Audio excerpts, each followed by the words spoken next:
होता था। बाबा बाबा कैसे बने, मम्मा मम्मा कैसे बनी, दीदी मनमोहिनी ऐसी अच्छी स्थिति को कैसे प्राप्त हुई।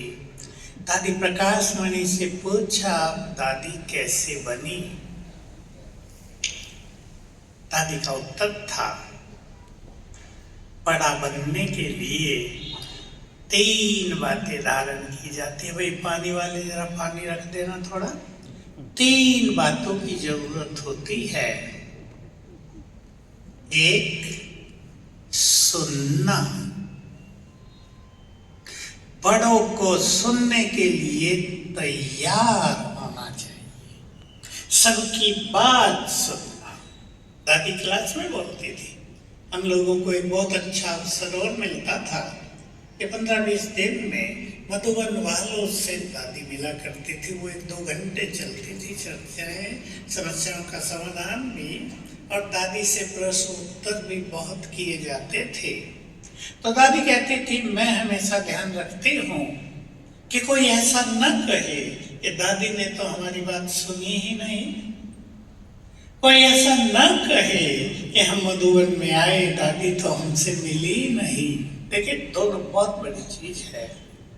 इसके लिए जब दादी से पूछा जाता था तो दादी एक उत्तर देती थी, मैं केवल एडमिनिस्ट्रेशन की ही चीफ नहीं हूं, हमारा ये ब्राह्मण परिवार एक बहुत विशाल परिवार है, मैं इस विशाल परिवार की भी मुख्य हूँ, मुखिया हूँ, चीफ हूँ।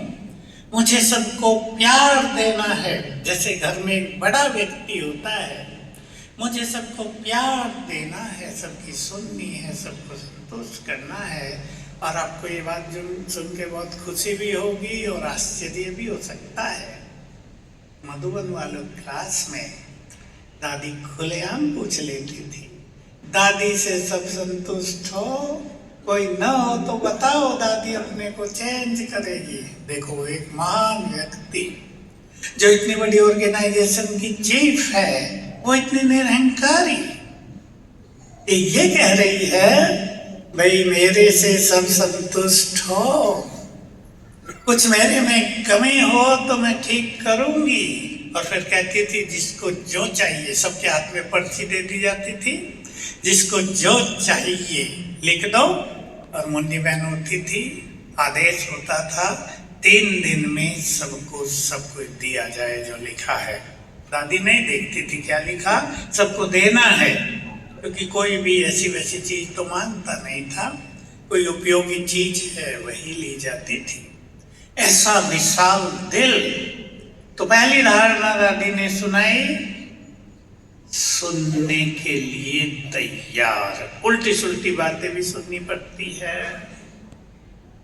बड़ी चीज ये थी, कोई दादी को थोड़ा उल्टा सुल्टा भी सुना जाता था, सब सुनना पड़ता है। सुनने की शक्ति बहुत बड़ी चीज थी, यहाँ नहीं कह सकता। और उल्टा सुल्टा बोलने वाले भी तो हर जगह होते ही है ना, लोग अपने ही होते हैं। बाहर का कोई बोले तो सुनने वालों को कोई ज्यादा असर नहीं पड़ता, लेकिन अपना बोले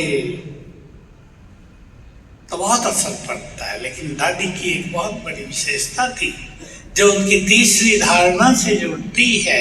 एक सुनना पड़ता है, एक सहन करना पड़ता है बड़ा बनने के लिए, और एक समाना पड़ता है। तो तीसरी चीज थी कि दादी के पास अगर किसी की कमियों की चर्चा आती है, किसी ने गलती कर दी है वो बात आती है, किसी ने बहुत बड़ी भूल भी कर दी है, वो भी दादी के पास आता था। दादी सुनती थी, लेकिन कुछ भी चित्त पर धारण नहीं।